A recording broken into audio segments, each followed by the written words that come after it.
O tema de hoje para a nossa meditação é a volta de Jesus. Quando será este acontecimento? Jesus vai voltar. Esta é uma certeza para grande parte dos cristãos. Na verdade, existem entendimentos divergentes para esse assunto, mas ainda assim a verdade continua sendo única. Por isso, disse Jesus: acautelai-vos que ninguém vos engane. Examinai as Escrituras, porque vós cuidais de ter nelas a vida eterna, e são elas que de mim testificam. Pois bem, no passado, Jesus falava à multidão por parábolas, mas aos seus discípulos, em particular, era dado a conhecer a verdade. E hoje, quem fala ao coração do homem? Hoje nós temos a palavra viva, este maravilhoso instrumento de ensino inspirado por Deus. A Bíblia se autoexplica, mas sem a direção do Espírito Santo, o homem é levado por caminhos distantes da verdade. Após batizar os discípulos, disse Jesus: ide, fazei discípulos de todas as nações, batizando-os em nome do Pai, e do Filho e do Espírito Santo.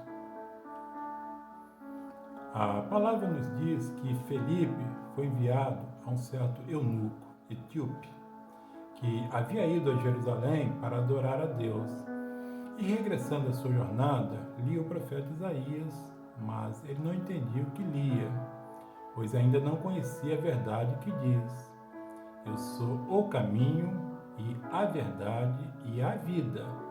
Ninguém vem ao Pai senão por mim. Muito se fala da volta de Jesus, mas o que disse Jesus? Qual é a verdade? Vejamos essa sequência de ensino num momento de intimidade entre Jesus e seus amigos antes da sua partida. Disse-lhe Simão Pedro: Senhor, para onde vais? Jesus lhe respondeu: para onde eu vou, não podes agora seguir-me, mas depois me seguirás. Jesus não falou de um possível retorno para buscar Pedro ou arrebatar a sua noiva. Até mesmo porque, na ressurreição, nem casam, nem são dados em casamentos, mas todos serão como os anjos de Deus no céu. Logo em seguida, temos um dos mais tradicionais e conhecidos versículos que fala da sua volta. Diz assim: na casa de meu pai há muitas moradas. Se não fosse assim, eu vou-lhe teria dito: vou preparar-vos um lugar. Em uma simples leitura, contrapondo as palavras, note que ele não falou de uma vinda no futuro distante. Também não falou em preparar mansões celestiais antes da sua volta, ou ainda, um possível retorno para estabelecer o seu reino milenar aqui neste mundo. Mas Jesus lhes falou de uma breve volta e que o mundo não mais o veria. Vamos prosseguir nos ensinos de Jesus para entender em quantas vezes está dividido a sua volta. No primeiro dia da semana, Maria Madalena foi ao sepulcro, mas Jesus não estava lá. E estando Maria chorando do lado de fora, viu Jesus em pé e não sabia que era ele. Então ouviu Jesus chamar pelo seu nome. Voltando-se, disse-lhe: Rabone, que quer dizer mestre. Então Jesus lhe disse: não me detenhas, porque ainda não subi para meu Pai. Antes de subir para a casa do Pai, Cristo tinha ainda uma importante missão. Vejamos. E chegada a tarde daquele mesmo dia, estando os discípulos reunidos, Jesus se apresentou a eles e disse: paz seja convosco. Assim como o Pai me enviou, também eu vos envio a vós. E havendo dito isso, assoprou sobre eles e disse-lhes: recebei o Espírito Santo. Esta foi a primeira vinda de Jesus, que foi para os apóstolos logo após a sua morte. Ele estava presente fisicamente, pois ainda não havia subido para a casa do Pai.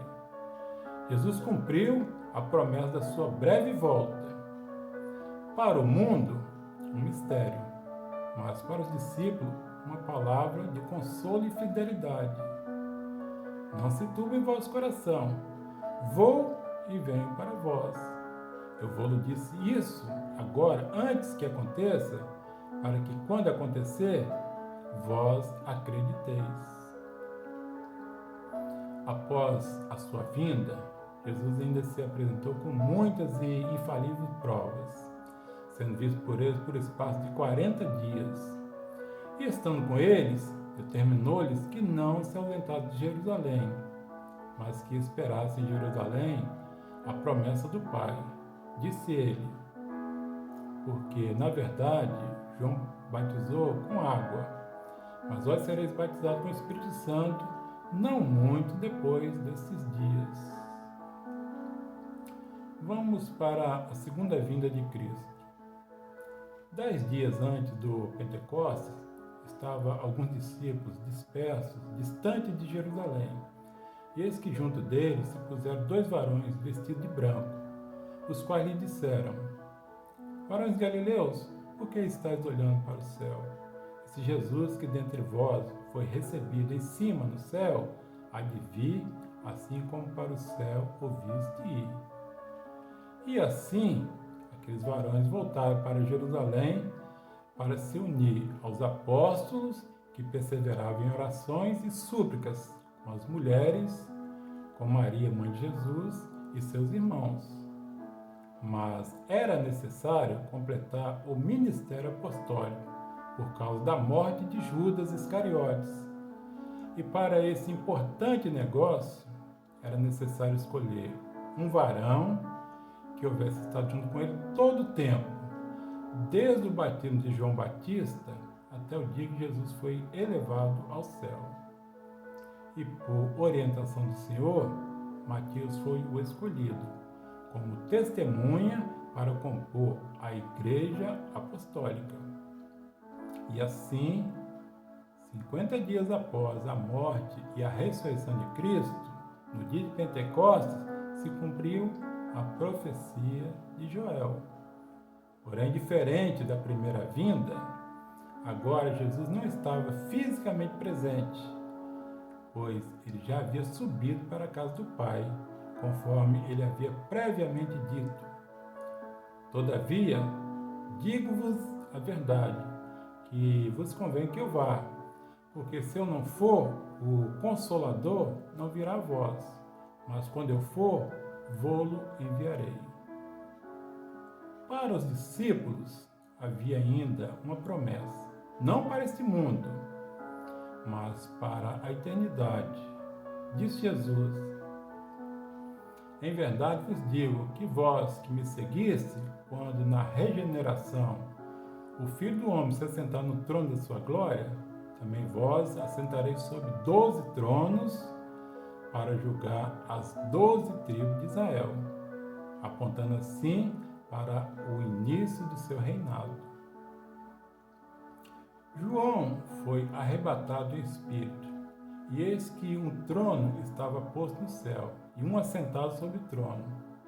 E João pôde contemplar o leão da tribo de Judá, a raiz de Davi, que venceu para abrir o livro e desatar os seus 7 selos. Mas, ainda assim, muitos estudiosos entendem que o mistério da sua volta e do arrebatamento está em oculto, segundo as palavras de Jesus em Mateus 24, que diz assim: Mas daquele dia e hora ninguém sabe, nem os anjos do céu, mas unicamente meu Pai.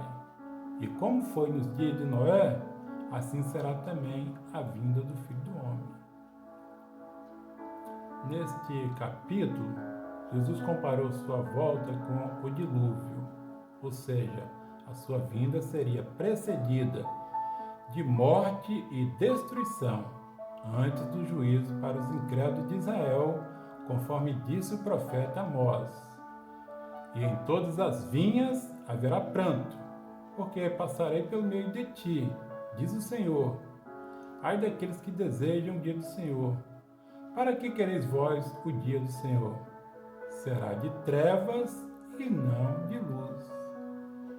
E quanto à sua possível vinda para estabelecer o seu reino milenar em Israel, disse Jesus: o meu reino não é deste mundo.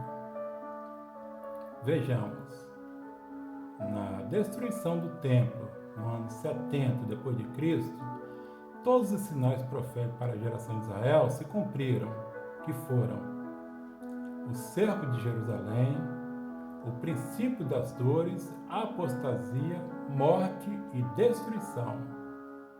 Porém, o sinal para o fim do mundo, disse Jesus, e esse evangelho do reino será pregado em todo o mundo, em testemunha a todas as nações, e então virá o fim. Resumindo o estudo da volta de Jesus, destaco as 3 vindas de Jesus para a igreja. A primeira vinda foi a volta secreta. Ainda um pouco e o mundo não me verá mais, mas vós me vereis, porque eu vivo e vós vivereis. Esta foi a primeira volta, que foi para os apóstolos. A segunda vinda, a volta para todo que nele crê. Viremos e faremos nele morada. Esta volta é individual e teve início do Pentecostes e será até o fim. Disse Jesus: e eu rogarei ao Pai, ele vos dará outro Consolador para que fique convosco para sempre.